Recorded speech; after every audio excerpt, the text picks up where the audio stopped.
Sementara untuk hak utama PPPK paruh waktu, jadi meskipun diakui sebagai ASN, fasilitas yang diterima PPPK paruh waktu disesuaikan dengan aturan instansi dan jumlah jam kerja yang disepakati.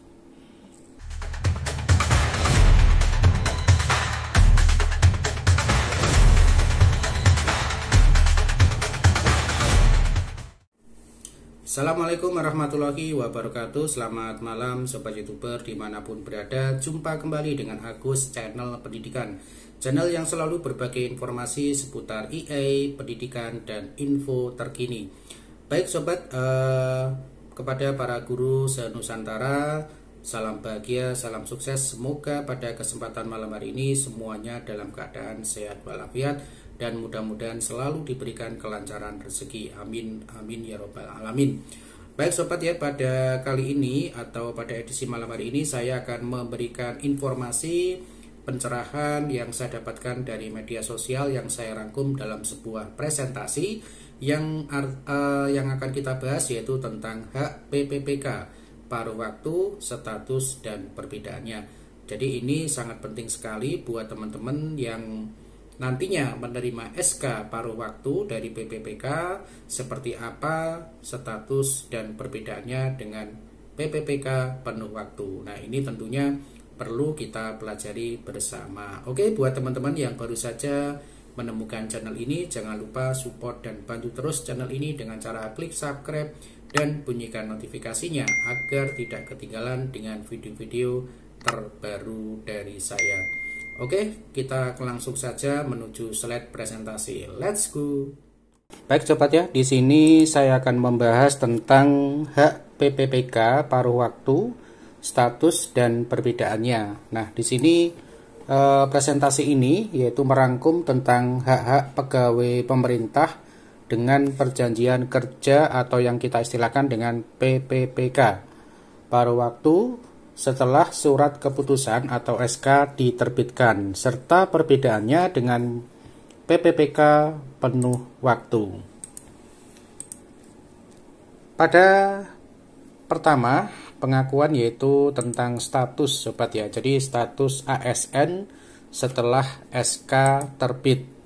Nah, pegawai honorer yang lolos PPPK paruh waktu tahun 2025 langsung diakui sebagai bagian dari aparatur sipil negara atau yang kita sebut dengan ASN setelah proses verifikasi dimulai BKN selesai. Nah, SK pengangkatan ini memberikan kepastian mengenai gaji, perlindungan sosial, dan hak hukum yang memperjelas status kepegawaian. Nah, sementara untuk hak utama PPPK paruh waktu, jadi meskipun diakui sebagai ASN, fasilitas yang diterima PPPK paruh waktu disesuaikan dengan aturan instansi dan jumlah jam kerja yang disepakati.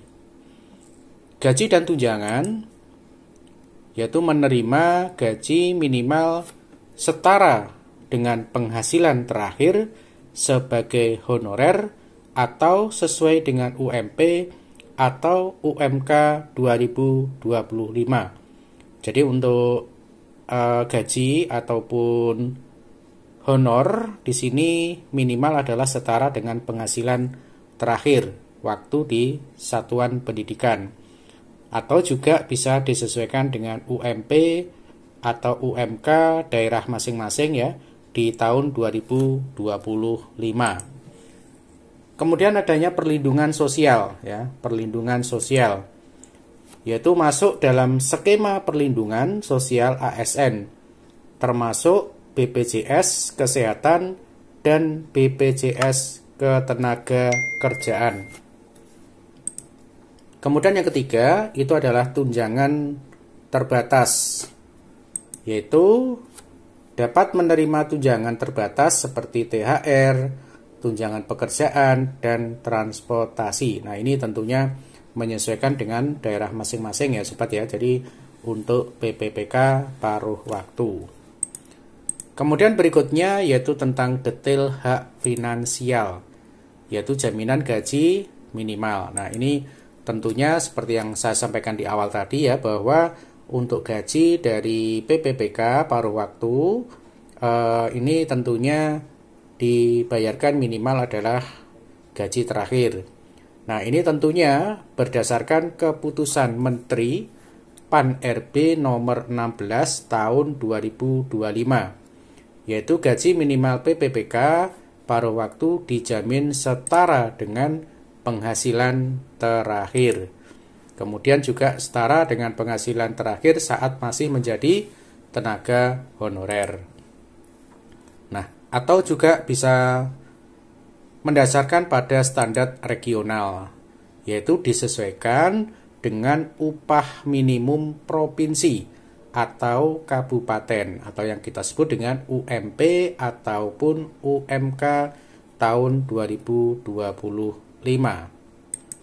Nah, berikutnya yaitu tentang perlindungan pegawai ASN. Nah, di sini PPPK paruh waktu ini memiliki hak perlindungan yang sama dengan PPPK penuh waktu, yaitu memastikan keamanan dan kesejahteraan kerja. Yang pertama ini adalah BPJS Kesehatan. Jadi sama Bapak Ibu ya, untuk PPK paruh waktu juga mendapatkan jaminan kesehatan sebagai bagian dari pelindungan sosial ASN. Kemudian yang kedua, BPJS Ketenagakerjaan. Artinya mendapatkan perlindungan terhadap risiko kerja dan jaminan hari tua. Nah, ini juga mendapatkan hak yang sama. Kemudian hak hukum. Nah, ini status kepegawaian yang jelas, yaitu memberikan kepastian hak hukum. Nah, ini 3 perlindungan yang diberikan oleh pemerintah terhadap PPPK paruh waktu. Nah, berikutnya adalah perbedaan utama, yaitu paruh waktu dengan penuh waktu. Di sini perbedaannya terletak pada fasilitas yang diterima, yang disesuaikan dengan jumlah jam kerja yang disepakati dalam kontrak, Bapak Ibu. Nah, di sini PPK penuh waktu itu adalah menerima gaji dan tunjangan penuh. Nah, ini untuk PPK penuh waktu, Bapak Ibu. Kemudian yang kedua, jam kerja standar penuh ya. Karena dikatakan penuh ya, jam kerja standar penuh. Yang ketiga, fasilitas dan hak penuh sesuai regulasi ASN. Nah, ini semuanya didapat secara penuh ya, standarnya ya. Nah, sementara untuk PPK paruh waktu ini apa perbedaannya? Yang pertama, gaji dan tunjangan disesuaikan jam kerja. Nah, ini ada penyesuaian Bapak Ibu untuk yang PPPK paruh waktu. Kemudian yang kedua, ini adalah jam kerja fleksibel atau paruh waktu. Nah, kalau ini tadi standar penuh ya Bapak Ibu. Sementara kalau PPK ini bisa fleksibel atau menyesuaikan ya. Atau juga bisa dikatakan paruh waktu ya. Kemudian yang ketiga, tunjangan bersifat terbatas. THR, transportasi, dan lain-lain. Jadi artinya fasilitas yang diterima oleh paruh waktu ini tentunya ada beberapa tunjangan tetapi sifatnya terbatas. Nah, ini perbedaan antara paruh waktu dengan penuh waktu Bapak Ibu. Kemudian berikutnya, nah ini sesuai dengan SK pengangkatan pegawai pemerintah dengan perjanjian kerja paruh waktu. Jadi ada SK-nya Bapak Ibu ya, menimbang bahwa calon pegawai pemerintah dengan perjanjian kerja paruh waktu yang namanya tersebut dalam keputusan ini memenuhi syarat untuk diangkat sebagai pegawai. Nah, ini cuplikan dari SK Bapak Ibu, yang mana yaitu pengecekan SK, yaitu proses verifikasi dan penerbitan SK dilakukan melalui sistem digital BKN. Nah, berikut ini adalah poin-poin penting yang tercantum dalam SK.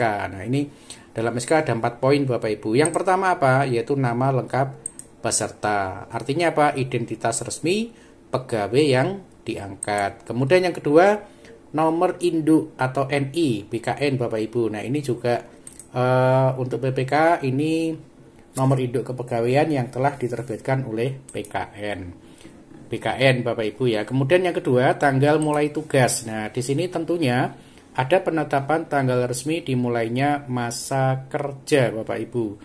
Kemudian yang keempat itu adalah ketentuan kontrak ya. Ketentuan kontrak ini yaitu detail mengenai masa kontrak dan jam kerja yang disepakati. Nah, jadi ada 4 poin ya dalam SK yang perlu Bapak Ibu perhatikan bagi yang mereka PPPK paruh waktu. Nah, berikutnya ini adalah kesimpulan Bapak Ibu, yang mana pengangkatan PPPK paruh waktu 2025 memberikan kepastian status ASN bagi tenaga honorer, menjamin hak dasar seperti gaji minimal dan perlindungan sosial meskipun fasilitasnya disesuaikan dengan jam kerja. Kemudian yang kedua itu adalah kepemilikan SK, itu memberikan kepastian tentang gaji, perlindungan sosial, hingga hak hukum yang membuat status pegawai lebih jelas Bapak Ibu. Baik, demikian tadi untuk hak PPPK paruh waktu tentang status dan perbedaannya. Semoga apa yang saya sampaikan tadi bisa memberikan pencerahan buat teman-teman semuanya. Jangan lupa ya, yang belum subscribe di-subscribe, kemudian bagikan jika memang video ini bermanfaat. Terima kasih, salam sukses. Assalamualaikum warahmatullahi wabarakatuh.